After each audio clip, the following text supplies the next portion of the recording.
माथे पे ये आंचल बहुत ही खूब है, लेकिन तू इस आंचल से एक परचम बना लेती तो अच्छा था। जी हाँ, आज हमारे देश की महिलाएं हर क्षेत्र में बहुत खास कर रही हैं, देश के विकास में अपना विशेष योगदान दे रही हैं। जिस क्षेत्र में भी महिलाएं हाथ आजमा रही हैं, पुरुषों के कंधे से कंधा मिलाकर आगे बढ़ रही हैं, उस क्षेत्र में कमाल करके दिखा रही हैं। जी हाँ, आज का हमारा ये प्रोग्राम भी महिलाओं के ऐसे ही हौसले और जज्बे की कहानियों से भरा हुआ है। तो देर किस बात की है, शुरुआत करते हैं आज के इस विशेष प्रोग्राम की। नमस्कार, मैं हूं शहला निगार और आप देख रहे हैं हमारा ये विशेष कार्यक्रम गुड न्यूज़ जज्बा इंडिया का। कहते हैं कि समाज में जितनी ज़्यादा महिलाएं होंगी और वर्क प्लेस पर जितनी ज़्यादा महिलाएं होंगी, ये समाज, ये वर्क प्लेस उतने ही ज़्यादा सेफ होंगे, सुरक्षित होंगे महिलाओं के लिए। क्या आपने कभी सोचा है कि किसी गांव को बेटी गांव के नाम से जाना जाए? जी हाँ, ऐसा संभव हुआ है। गुजरात का पाटीदट गांव जो है वो बेटी गांव के नाम से जाना जाता है। कारण है कि यहाँ पर हर घर सशक्त है, क्योंकि यहाँ की महिला सशक्त है। यहाँ हर घर पे जो नेम प्लेट लगी है वो बेटी के नाम से लगी है। यहाँ पर बालिका पंचायत है, जहाँ पर बेटियाँ फैसले लेती हैं, कार्य करती हैं। कैसे बना ये बेटी गांव, चलिए जानते हैं।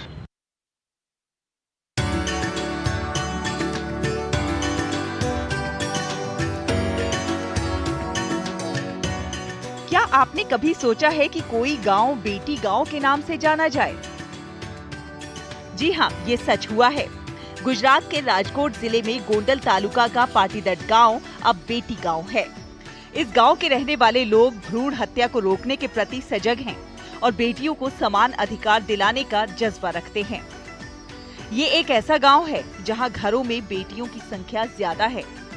गांव वासियों के इसी समर्पण को देखते हुए जिला प्रशासन ने सहयोग किया और निर्णय लिया कि जिस गांव के घरों में बेटियों की संख्या ज्यादा हो, उस गांव का हर एक घर बेटी के नाम से जाना जाए।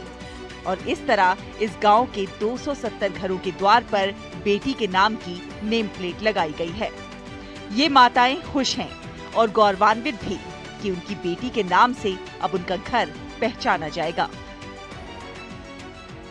हमें पूरे गांव के साथ मुझे भी पूरा गर्व है कि आज से हमारा गांव बेटी गांव के नाम से पूरे गुजरात या पूरे देश में जाना जाएगा। बेटी गांव में जिला कलेक्टर और जिला विकास अधिकारी के मार्गदर्शन में बालिका ग्राम पंचायत भी चल रही है। इस गांव में सरपंच, उप सरपंच और पंचायत सदस्य समेत सभी पदों पर महिलाएं ही आसीन हैं।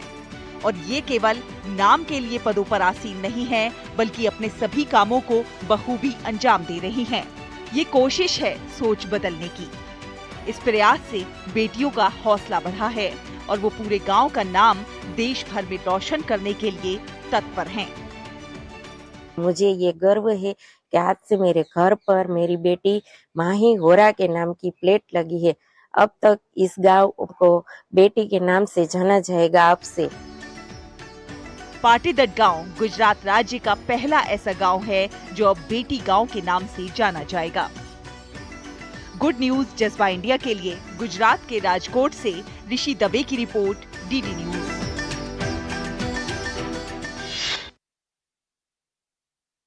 कौन सा समाज कितना ज्यादा विकसित है, इस बात का अंदाजा इस चीज से लगाया जा सकता है कि उस समाज में महिलाओं की स्थिति क्या है। जी हाँ, पाटीदट गांव की महिलाओं ने इस बात को साबित कर दिया है कि वो परिचायक हैं विकसित हो रहे भारत की। जी हाँ, विकास की जीती जागती मिसाल लिख रही हैं ये महिलाएं।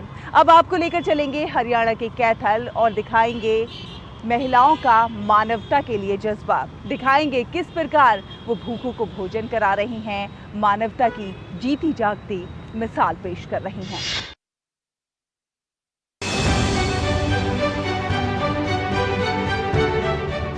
कहा जाता है कि इंसान का सबसे बड़ा धर्म है भूखे को खाना खिलाना और प्यासे को पानी पिलाना।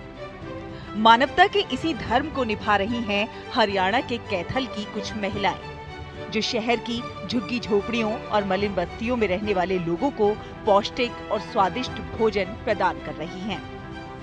कैथल में इन महिलाओं ने अपनी रसोई को नाम दिया है साईं रसोई। ये एक छोटी सी शुरुआत है। बाबा अपनी कृपा बनाए रखें, ऐसे ही हम खिलाएं। सबको खाता हुआ देख के बहुत अच्छा लगता है कि हमने जो जीवन हमारा है किसी के काम आ रहा है, किसी को 2 रोटी हम खिला रहे हैं, तो बहुत अच्छा लग रहा है। ये देखिए किस प्रकार साईं समूह की श्रद्धालु महिलाएं अपने घरों से स्वादिष्ट भोजन बनाकर झुग्गी झोपड़ियों में ले जा रही हैं और लोगों को सर्व कर रही हैं। इन महिलाओं का मानना है कि इस प्रकार जरूरतमंदों को अपने हाथों से बनाया गया स्वादिष्ट भोजन खिलाकर उन्हें मानसिक संतुष्टि की अनुभूति होती है। साईं जी हमेशा यही शिक्षा देते थे कि भूखों को ही अन्न खिलाना है। इसे बच्चे जो छोटे छोटे खा रहे हैं उनको देख के हमें आत्मा को शांति मिलती है। हमने आगे भी इसी प्रेरणा से ही हम आगे चलते रहेंगे और ऐसे ही रसोई को अपना अग्रसर लेके जाएंगे। साईं की रसोई के इस कदम की शहर में लोगों द्वारा भूरी भूरी प्रशंसा हो रही है। कहते हैं कि साईं बाबा अपनी कुटिया में अपने हाथों से भोजन बनाकर लोगों को खिलाते थे। इसी से प्रेरित महिला समूह की प्रभारी प्रिया ठकराल ने कई अन्य महिलाओं सुषमा, गीता, अंजलि, वंदना, सारिका और शालू के साथ मिलकर भोजन कराने का ये अभियान चलाया है। साईं रसोई समूह की सभी सदस्य महिलाएं हर वीरवार दोपहर को अपने घरों से चावल, रोटी, राजमा, चने, मिक्स वेज, खीर, हलवा और तरह तरह के स्वादिष्ट व्यंजन बनाकर लेकर आती हैं और जरूरतमंद लोगों को अपने परिवार के सदस्यों की तरह खाना परोसती हैं। अब साईं की रसोई की कोशिश है कि हर दिन लोगों तक भरपेट भोजन पहुंचाया जाए। गुड न्यूज जज्बा इंडिया के लिए कैथल से नवीन मल्होत्रा की रिपोर्ट, डीडी न्यूज। तो आज महिला हर क्षेत्र में बहुत कुछ खास कर रही है और दूसरों के लिए मिसाल बन रही है। ऐसी ही अच्छी खबरों के सफर को भी जारी रखेंगे। वक्त हुआ है एक बहुत छोटे से ब्रेक का, जल्द हाजिर होंगे। आप देखते रहिए गुड न्यूज जज्बा इंडिया का। टेक स्टार्टअप सॉलिड था, प्लान था कड़क, करना था समथिंग ग्रेट, पर शुरू से प्रॉब्लम्स ने घेरा यूं कि बिजनेस हुआ अपना लम्बेट। बिजनेस गुरु की जरूरत थी खास, सीधे गए SBI स्टार्टअप ब्रांच पे तो खुल गया success. Startup advisory and support SBI startup branch पे। बाबा हमारे लिए कितनी मेहनत करते हैं, कितना कितना वजन उठाते हैं।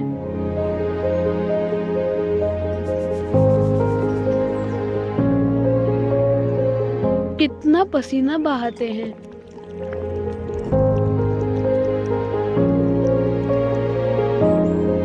कड़ाके की ठंड से लड़ते हैं।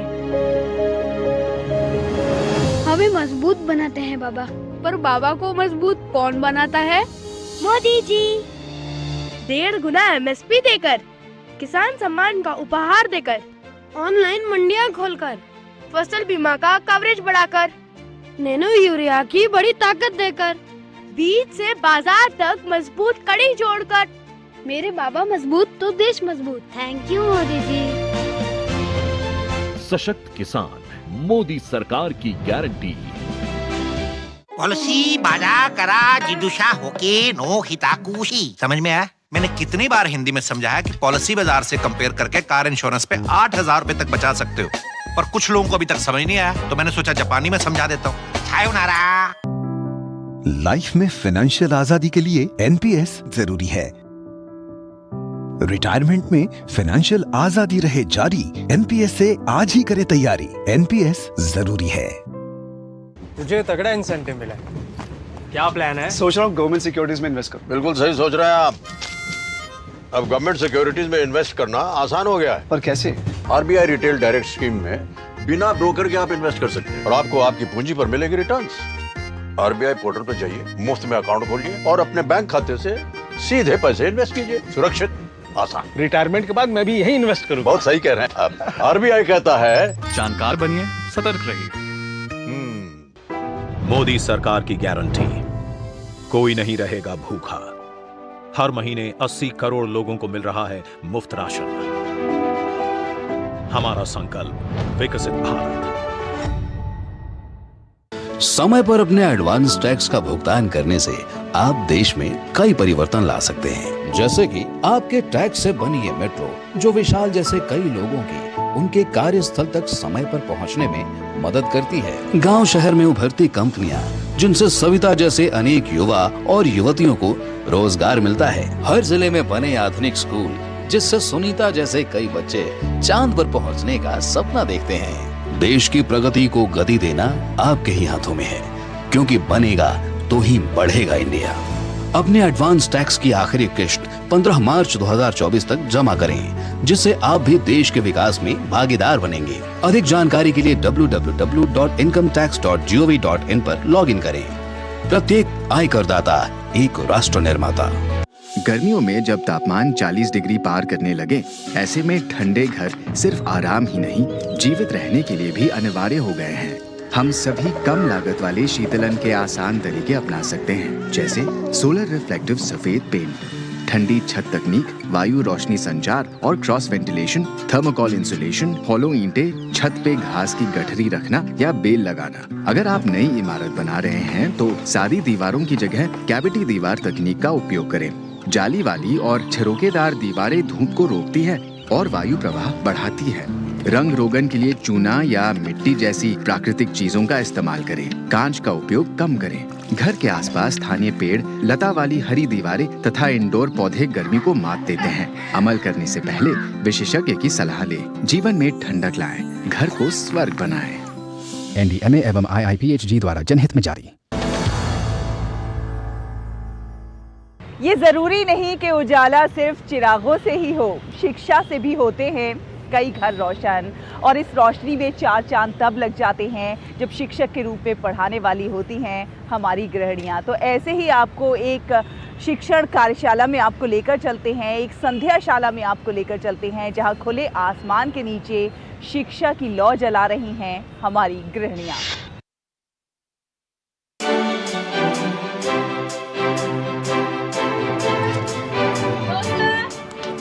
साबरमती नदी के किनारे बरगद के पेड़ की छाया में शिक्षा मंदिर बनी है ये संध्याशाला।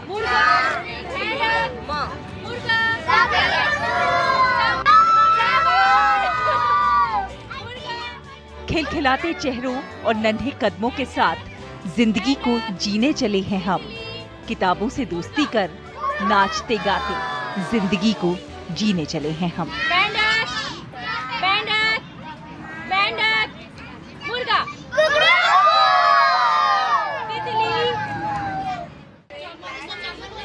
कहते हैं कि घर की रचनाकार गृहिणी किसी डिग्री की मोहताज नहीं होती।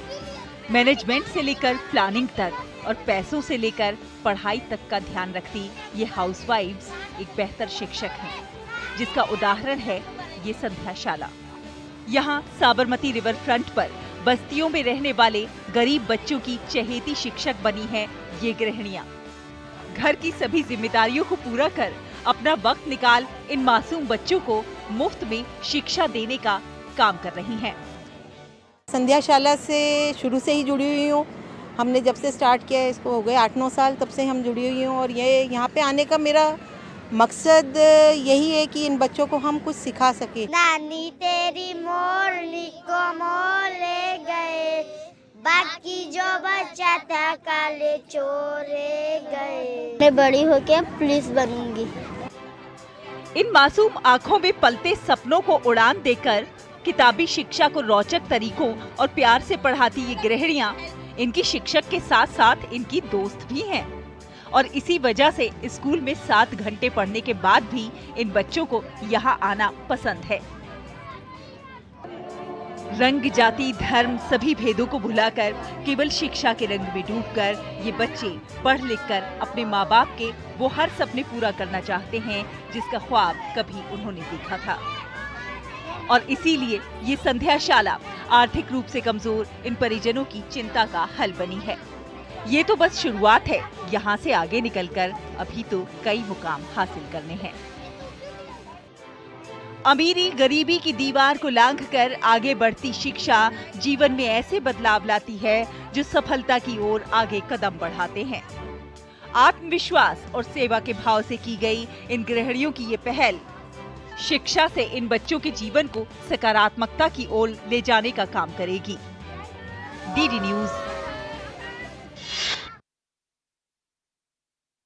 महिलाएं न केवल शिक्षण के क्षेत्र में अपना विशेष योगदान दे रही हैं, बल्कि सेल्फ हेल्प ग्रुप बनाकर खेती किसानी में भी अपने हाथ आजमा रही हैं और उसके लिए ऐसी ऐसी चीज़ें तैयार कर रही हैं जिससे खेती एक नए आयाम पर पहुंचे और मुनाफा दोगुना तिगुना हो। जी हाँ, उर्वरक तैयार कर रही हैं, उन्हें बाजार तक पहुंचा रही हैं और देखिए इनके उर्वरकों की विशेष मांग है क्योंकि ये सब जैविक उर्वरक हैं।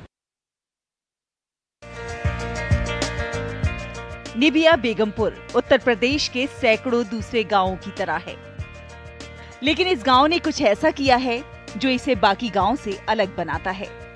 राजधानी लखनऊ से लगभग 100 किलोमीटर दूर बसे इस गांव में एक केंद्र है, जहां ग्रामीण महिलाएं जैव उर्वरक, जैव कीटनाशक और जैवनाशी तैयार करती हैं, उन्हें पैक करती हैं और बिक्री के लिए किसानों तक पहुंचाती हैं। इन्हें बनाने के लिए कच्चे माल के लिए उन्हें परेशान नहीं होना पड़ता है।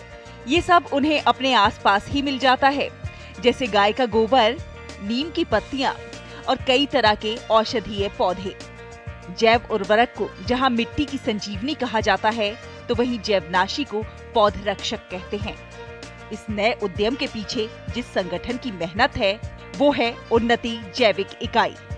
प्रधानमंत्री नरेंद्र मोदी ने मन की बात कार्यक्रम में महिलाओं द्वारा किए जा रहे इसी अनूठे प्रयास की तारीफ की।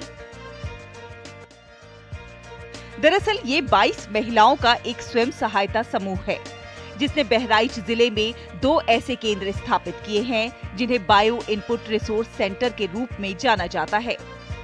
इस समूह की अगुआ राम प्यारी एक कम पढ़ी लिखी यानी निरक्षर महिला हैं, जो अपनी साथी महिलाओं के साथ चूल्हा चौका और परिवार पालन के साथ साथ भूमि सुधार पर दिमाग लगाकर अपने घर के वेस्ट पदार्थों से ही कमाई का जरिया तलाश कर अपनी आर्थिक स्थिति को सुधार रही हैं। अपने घर के लिए छोटा थोड़ा से खेत पात रहा, वही में डाले के लिए खाद बनाई अपना डालिन, तो कुछ खाद से कुछ बीमार हुई। ये जो खाद हम मतलब प्रोजेक्ट तैयार किया CPP है, मृदा संजीवनी है और पौध वर्धक पौध रक्षक हमारी जो है। निबिया बेगमपुर और बिचला गांव के किसानों के लिए स्वयं सहायता समूह द्वारा बनाए गए उत्पादों का इस्तेमाल करना एक बेहतर अनुभव रहा है। इससे उन्हें खुद से कीटनाशक बनाने या दूर से खरीद कर लाने में लगने वाले समय की बचत होती है। आज आसपास के गांवों के 6000 से ज्यादा किसान इनसे बायो प्रोडक्ट्स खरीद रहे हैं। इससे सेल्फ हेल्प ग्रुप से जुड़ी इन महिलाओं की आय भी बढ़ी है और इनकी आर्थिक स्थिति में भी सुधार हुआ है। बहराइच से JK सोनी की रिपोर्ट, डीडी न्यूज।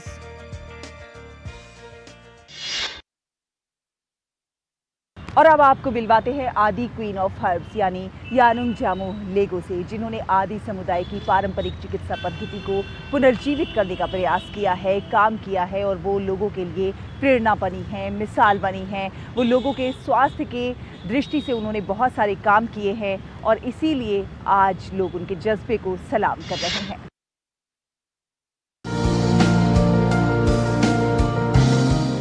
मिलिए जड़ी बूटियों की आदि रानी से।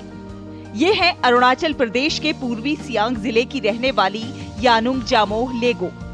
58 वर्षीय हर्बल चिकित्सा विशेषज्ञ यानुंग जामोह लेगो पारंपरिक चिकित्सा को आगे बढ़ा रही हैं और आदि जनजाति की प्राचीन औषधीय प्रथाओं को पुनर्जीवित करने में महत्वपूर्ण भूमिका निभा रही हैं। निस्वार्थ सेवा भाव और औषधीय जड़ी बूटियों के स्वदेशी ज्ञान को संरक्षित करने की उनकी प्रतिबद्धता उन्हें खास बनाती है। वित्तीय बाधाओं और व्यक्तिगत चुनौतियों का सामना करने के बावजूद उन्होंने अरुणाचल प्रदेश की सांस्कृतिक और चिकित्सा विरासत में महत्वपूर्ण योगदान देते हुए आदि जनजाति की खोई हुई पारंपरिक चिकित्सा प्रणाली को पुनर्जीवित करने के लिए अपना जीवन समर्पित कर दिया। और इसीलिए प्रधानमंत्री नरेंद्र मोदी ने मन की बात कार्यक्रम में उनके कामों की सराहना की। 10,000 से अधिक रोगियों को चिकित्सा देखभाल प्रदान करने के बाद यानुंग ने न केवल लोगों के शरीर को ठीक किया है, बल्कि समुदायों को भी सशक्त बनाया है। उनकी शैक्षिक पहल ने 1 लाख लोगों को औषधीय जड़ी बूटियों के लाभों से अवगत कराया है। अपना देश के लिए प्यार, इंसान के लिए प्यार, जानवर के लिए प्यार, पेड़ पौधे के प्यार, धरती के लिए प्यार, सच्चा प्यार। जो प्यार सच्चा होता है, दिल से निकलता है, वो तो डायरेक्ट गॉड से रिलेटेड होता है ना। यानुंग जामोह लेगो हर साल 5000 से अधिक औषधीय पौधों को भी रोपती हैं। हर्बल पौधों से मलेरिया, पीलिया, गैस्ट्राइटिस, एसिडिटी जैसे रोगों से बचाव के लिए तरीके अपनाती हैं। इसके अलावा लोगों को अपेंडिसाइटिस, बवासीर, अस्थमा, कैंसर, रेबीज, गुर्दे की पथरी, अस्थमा, ब्रोंकाइटिस, निमोनिया, खांसी, साइनसाइटिस और टॉन्सिलाइटिस आदि रोगों के इलाज किए जाते हैं। ये सारे इलाज पूरी तरह पारंपरिक हर्बल विधियों पर आधारित हैं। आदि जनजाति और पूरे अरुणाचल प्रदेश की खोई हुई पारंपरिक चिकित्सा प्रणाली के पुनरुद्धार के लिए यानुंग जामोह लेगो का समर्पण अटूट रहा है। औषधीय जड़ी बूटियों के समृद्ध पारंपरिक ज्ञान को संरक्षित करने और बढ़ावा देने और भावी पीढ़ियों के लिए इसकी निरंतरता सुनिश्चित करने में उनकी अहम भूमिका रही है। यानुंग जामोह लेगो पारंपरिक उपचार विधियों की तलाश करने वाले लोगों के लिए आशा की एक किरण है। अरुणाचल प्रदेश से ब्यूरो रिपोर्ट, डीडी न्यूज।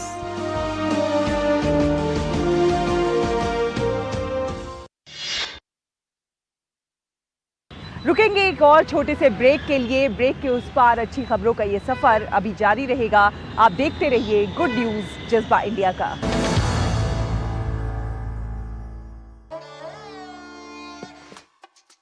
देखो यार, जिंदगी का कोई भरोसा नहीं, पता नहीं कब फोटो पे हार चढ़ जाए और फैमिली का फ्यूचर, बच्चों की पढ़ाई खतरे में पड़ जाए। तो आज ही पॉलिसी बाजार से 1 करोड़ का टर्म लाइफ इंश्योरेंस कराओ, सिर्फ 525 रुपए महीने से शुरू। मौसम को अपने पैशन के बीच जो नहीं आने देते, मैं उनका फैन। मेरी तरह SBI भी आपका फैन है, इसलिए SBI आपके लिए थोड़ी एक्स्ट्रा मेहनत करता है। तो excellent customer service, assistance to MSMEs और टेक्नोलॉजी ड्रिवन बैंकिंग सॉल्यूशंस। घर छोड़ दूं? SBI बदल रहा है, क्योंकि हम एक बदलते देश के फैन हैं। SBI, देश का फैन। गोल्डी छोले मसाले, जहाँ जाए रिश्ते बनाए, जहाँ जाए रिश्ते बनाए, गोल्डी मसाले। लाइफ में फाइनेंशियल आजादी के लिए NPS जरूरी है। रिटायरमेंट में फाइनेंशियल आजादी रहे जारी, NPS से आज ही करें तैयारी। NPS जरूरी है। ब्रेक के बाद एक बार फिर आप सभी का बहुत बहुत स्वागत है। आप देख रहे हैं गुड न्यूज जज्बा इंडिया का। इस बार अर्जुन अवार्ड समारोह में एक बात जिसने सभी का ध्यान अपनी ओर आकर्षित किया, वो थी अर्जुन अवार्ड प्राप्त करने वाली बेटियां। जी हाँ, इन बेटियों ने भारत का परचम लहराया है। जी हाँ, लेकिन इनका सफ़र जो रहा है बहुत ज़्यादा आसान नहीं रहा है, बहुत चुनौतियों भरा रहा है, बहुत संघर्ष किए हैं तब जाकर इस मकाम को हासिल किया है। ऐसी ही एक बेटी की कहानी संघर्षों से इस मकाम को पाने तक की आपको दिखाते हैं इस खास रिपोर्ट में।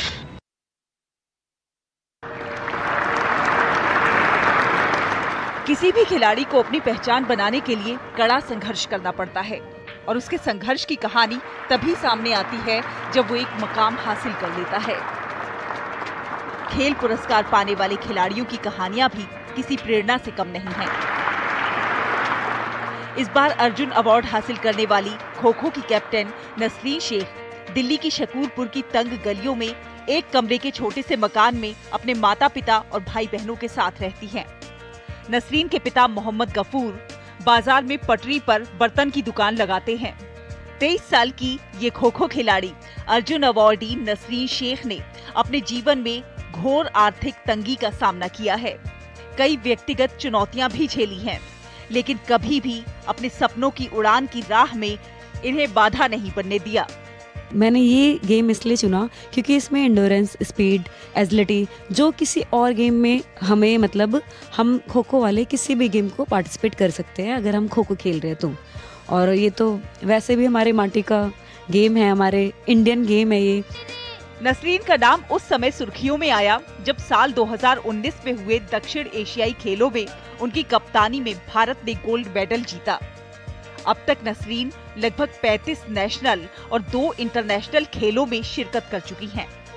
इसके अलावा एशियन गेम्स 2016 और 2018 में भी नसरीन शामिल थी। नसरीन के हौसलों को परवाज देने में उनके पिता का भी बड़ा रोल है। नसरीन लड़कियों को खेल में बेहतर करने के लिए हमेशा जागरूक करने का प्रयास करती हैं, ताकि खेल को केवल मनोरंजन नहीं बल्कि करियर के रूप में देखा जाए। दिल्ली से शहला निगार की रिपोर्ट, डीडी न्यूज। उत्तराखंड के पर्वतीय क्षेत्रों में ऊंचाई वाले स्थानों पर चीड़ के पेड़ पाए जाते हैं, जिनकी पत्तियों को पिरुल कहा जाता है और कई बार ये पिरुल जो है वनाग्नि का भी कारण बन जाता है। क्या आप सोच सकते हैं कि इन पत्तियों से खूबसूरत आभूषण या फिर सामान बनाए जा सकते हैं? जी हाँ, ऐसा कर दिखाया है उत्तराखंड की रहने वाली मंजू शाह ने, और इन्हें पिरुल वुमेन ऑफ उत्तराखंड के नाम से भी जाना जाता है।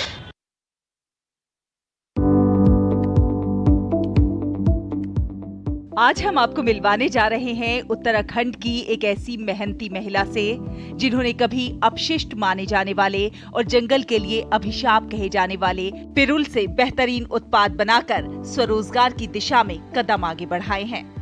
जी हाँ, हम बात कर रहे हैं पिरुल वुमेन ऑफ उत्तराखंड के नाम से मशहूर मंजू शाह की, जिनके उत्पादों की न केवल उत्तराखंड में बल्कि देश विदेश में भी भारी मांग है।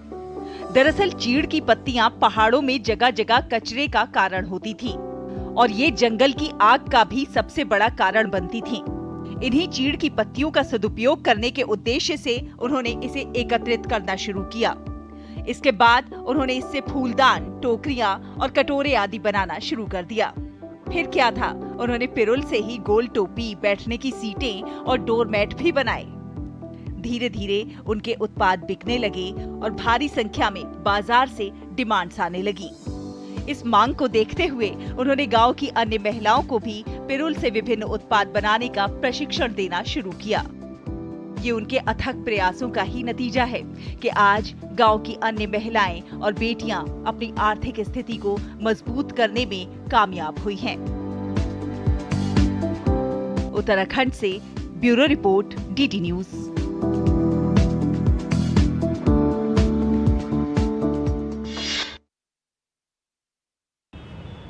महिला एक, रूप अनेक। महिला परिचायक है जज्बे की, हौसले की। महिला परिचायक है शक्ति की। हौसले, जज्बे और शक्ति की ये कहानियाँ उम्मीद है आपको बहुत पसंद आई होंगी। आपको हमारा ये प्रोग्राम कैसा लगा, आप हमें लिख सकते हैं। हमारा ईमेल आईडी है ddgoodnewsindia@gmail.com। अगले हफ्ते फिर हाजिर होंगे कुछ और अच्छी खबरों के साथ। तब तक के लिए हमारी पूरी टीम को दीजिए अनुमति। नमस्कार।